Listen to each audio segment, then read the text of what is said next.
विवाह आपकी बिगड़ी हुई औलाद को सुधारने की स्कीम नहीं है जो आप कहते हैं कि विवाह के बाद अपने आप सुधर जाएगी। पहले तो आप उनको संस्कार नहीं दे पा रहे हैं, समझा नहीं पा रहे हैं, उनकी निगरानी नहीं कर पा रहे हैं, ध्यान नहीं दे पा रहे हैं।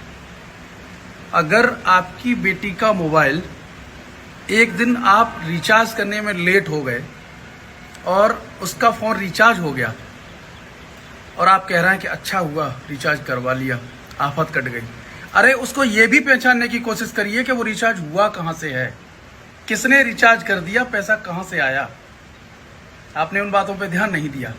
जब बात बिगड़ जाती है फिर आप अपनी इज्जत का सवाल देखकर और जल्दबाजी में कोई ठीक ठाक सा शुद्ध लड़का ढूंढकर उसकी शादी कर देते हैं, फिर उसका जीवन तबाह हो जाता है।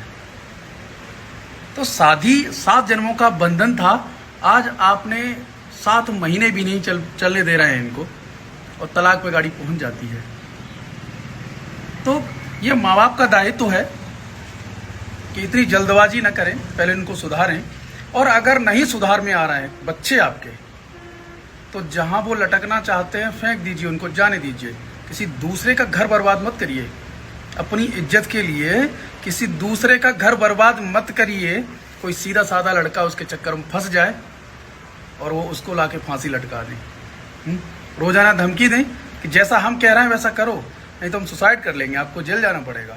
दहेज प्रथा, तरह तरह की धाराओं में जेल भेजने की धमकी।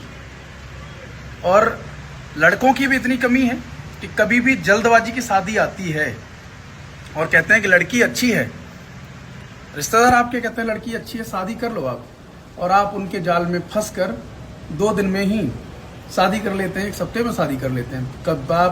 कभी मत करिए। ये सोच लीजिए कि जल्दबाजी की शादी उन्हीं की होती है जिनमें कुछ कमी होती है। तो इन चीज़ों से हमेशा बचिए। मेरा एक दोस्त है, उसकी आपको कहानी बता रहा हूँ।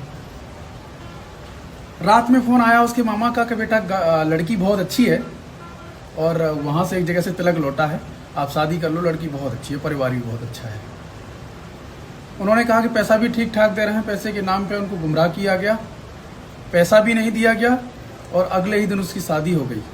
बीबी जब घर आ गई तो 2 दिन घर रुकी, उसने कहा कि मुझे मेरे मायके घुमा के ले आओ। वो मेरा दोस्त उसके मायके ले गया और मायके से आज तक नहीं लौटी है और बेचारा 1.5 साल से परेशान है। तो इन चीज़ों पे गौर करिए कि आप अपनी आफत किसी दूसरे पे मत डालिए, जिसके दूसरे का घर बर्बाद हो। अपने बच्चों को खुद संभालिए, खुद आफत झेलिए, उसके जिम्मेदार आप स्वयं हैं। जय हिंद।